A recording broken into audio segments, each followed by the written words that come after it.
Hello foodie people, ఈరోజైతే chicken కాజు fry అయితే చేసి చూపిస్తున్నాను చూడండి.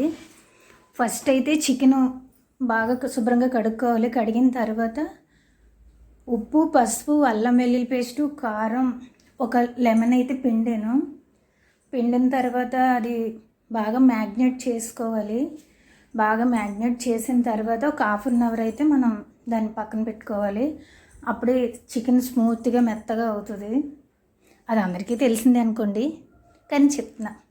ఉల్లిపాయలు అయితే సన్నగా తరుక్కుని ఒక మూకుళ్ళో వేసుకోవాలి. ఫస్ట్ అయితే నేను మసాలా దినుసులు వేసాను, ఆ వీడియో ఆన్ చేయడం మర్చిపోయాను కాబట్టి ఉల్లిపాయల వరకునే చూపిస్తున్నాను. బాగా వేయించుకోవాలి. బాగా అంటే మరీ ఎక్కువ కాదు, దోరగా వేయించుకోవాలి ఉల్లిపాయలు అయితే. దోరగా ఎందుకంటే చికెన్ వేసిన తర్వాత ఇది ఫ్రై కాబట్టి చికెన్తో పాటు ఏగుతుంది బాగానే. దోరగా వేయించిన తర్వాత మనం ఈ మ్యాగ్నేట్ చేసిన చికెన్ అయితే అందులో వేసేవాలి. బాగా వేసిన తర్వాత ఒకసారి అయితే బాగా కలుపుకోవాలి. కలుపుకున్న తర్వాత కొంచెం వాటర్ వస్తుంది.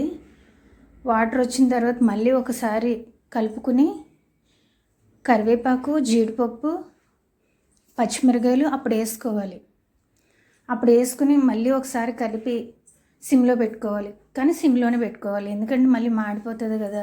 చాలా అంటే చాలా బాగుంటుంది ఈ కర్రీ అయితే. ఎక్కువ మసాలా కూడా అవసరం లేదు దీనికి అయితే.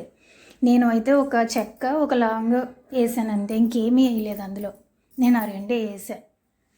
చాలా అంటే చాలా బాగుంటుంది. ఒకసారి అయితే ట్రై చేయండి. ఈ పచ్చిమిరకాయలు, కాజు, కరివేపాకు వేసిన తర్వాత అయితే మట్టుకు బాగా కలుపుకుని అప్పుడే మసాలా పొడి కూడా వేసుకోవాలి. మన ఇష్టం, ఇంట్లో చేసిందన్న పర్వాలేదు, బయట కొనుక్కొచ్చిందన్న పర్వాలేదు.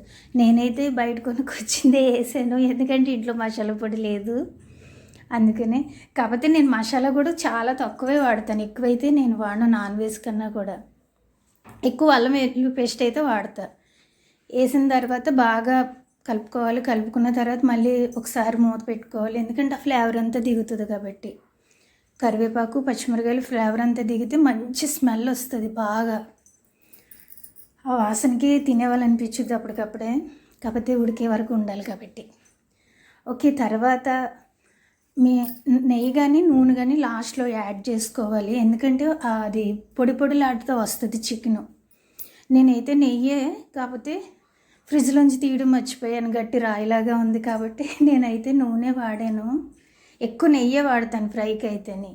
లాస్ట్లో పొడి పొడిలాడుతూ వస్తుంది ఫ్రై అయితే, చాలా బాగుంటుంది. ఎందుకంటే ఉల్లిపాయలు కూడా 4 ఉల్లిపాయలు వాడాను చికెన్ ఫ్రైకి అయితేనే.